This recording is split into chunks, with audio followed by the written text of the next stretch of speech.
In the town of Millbrook, Ohio, there is a narrow brick shop on Chestnut Street with a hand-painted sign that reads, Whitmore's Shoe Repair. For 47 years, the man behind that counter was Elias Whitmore, and almost no one in Millbrook knew that when he died, he left behind an estate worth $2,300,000. Elias was not a man people noticed twice. He wore the same canvas apron every day, stained dark with polish and leather dye. He measured his life in half-soles and heel taps, in the small brass bell above his door that rang every time a neighbor walked in with a worn pair of boots. He was, by every outward appearance, a man of very modest means. He was born in 1941, the son of a coal miner who died young from black lung, leaving behind a widow and 4 children with almost nothing put away. Elias remembered watching his mother count coins on the kitchen table late at night, trying to make a week's wages stretch into 2. It was a memory that never left him.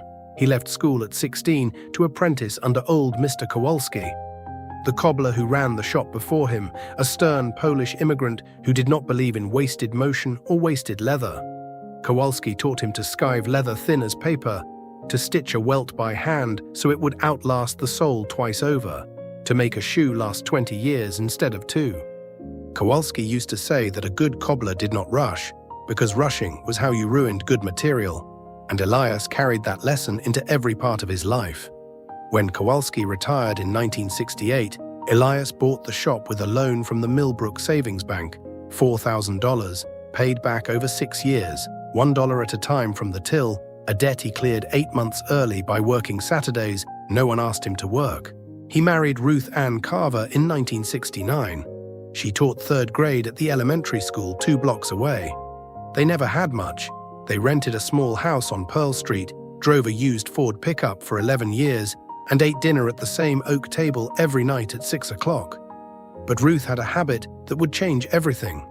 She read the newspaper business page every single morning, front to back, with her coffee. It was Ruth who first mentioned it in the spring of 1976. She had read an article about a man named John Bogle, who had just started something called an index fund, a way for ordinary people to own a small piece of every major company in America, without trying to guess which stocks would win. Ruth clipped the article and left it on the kitchen table. Elias read it twice.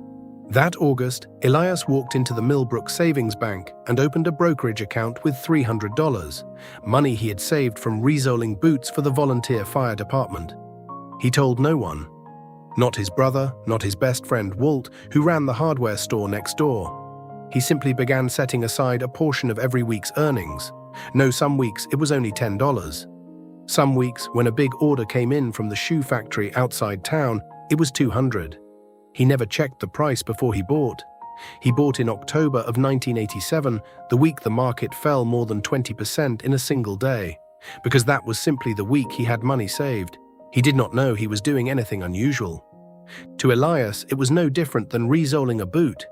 You do the work steadily, you do not stop because the leather is tough that day, and eventually the shoe holds. Matter how small, and buying shares in that same broad market index fund. In the years between, life in the shop settled into a rhythm as steady as his savings.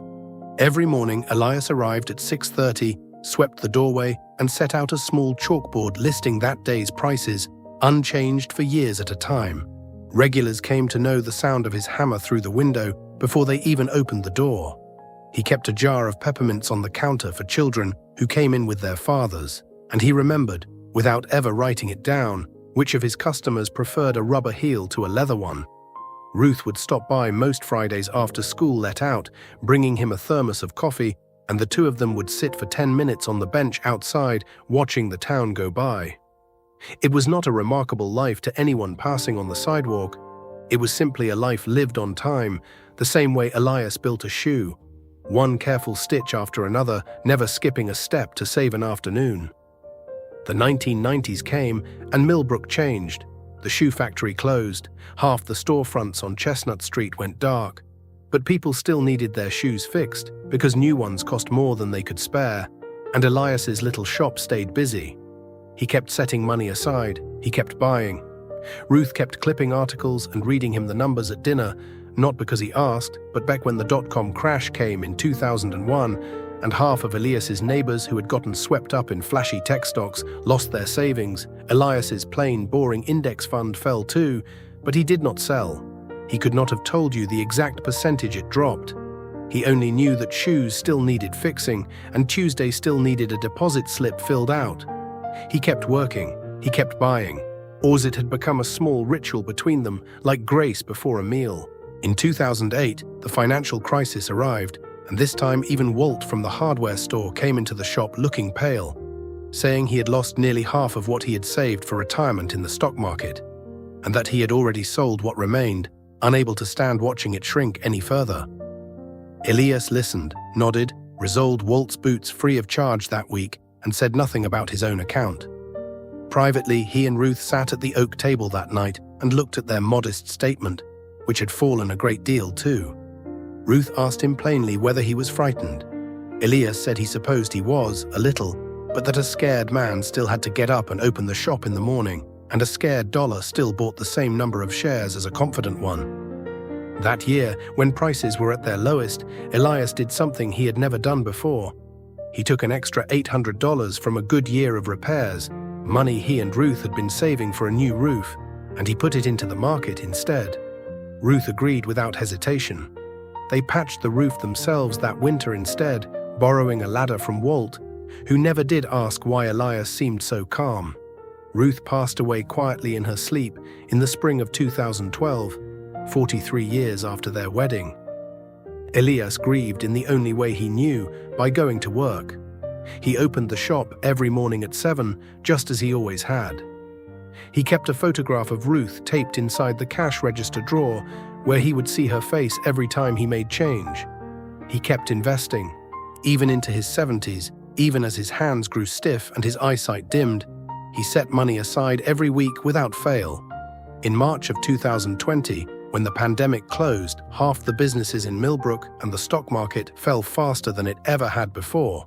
Elias's daughter Margaret called him, worried, and asked if he was checking his statements. He told her he had never once called the bank to check a stock price in 44 years of investing, and he did not intend to start now. He kept the shop closed for 11 weeks, and when it reopened, he kept buying, just as he always had. Elias Whitmore died on a Tuesday morning in November of 2023, at the age of 82. He was found at his workbench, a half-finished risole in the vise in front of him, his reading glasses still on. The town closed for his funeral. Nearly every family in Millbrook, it seemed, had once worn a pair of shoes he had mended. It was Margaret, going through his small house on Pearl Street, who found the ledger. It was tucked inside an old cigar box on the closet shelf, beneath a folded flag from his father's service and a small tin of shoe polish he had never opened. The notebook itself was a plain composition book, the kind sold for $1 at the drugstore, its cover soft and worn from decades of handling, the corners rounded from being carried back and forth to the bank. Inside, in Elias's careful, cramped handwriting, was a record of every single deposit he had made since August of 1976. 47 years of entries, most of them for amounts under $50. Some written in pencil that had faded nearly to nothing.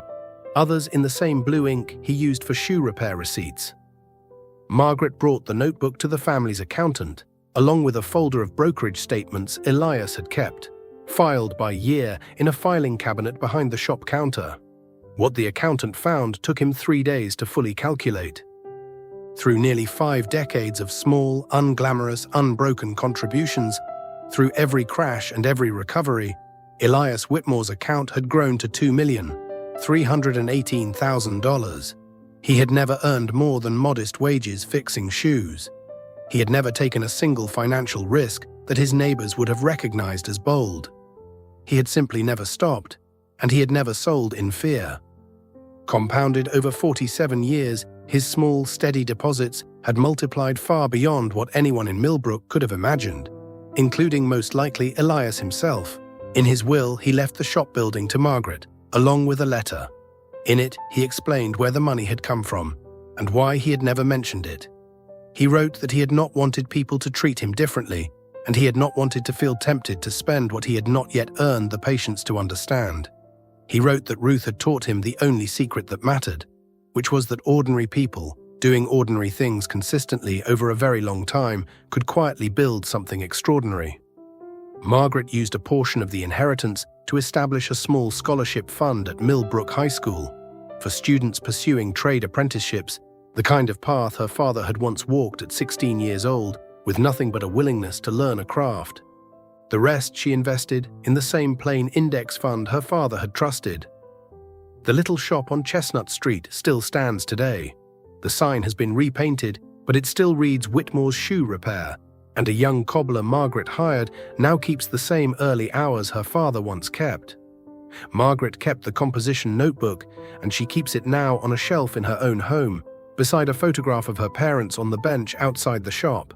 She has shown it to her own children only once, not to impress them with the final number, but to show them the first page, where a 22-year-old man had written, in careful pencil, $3.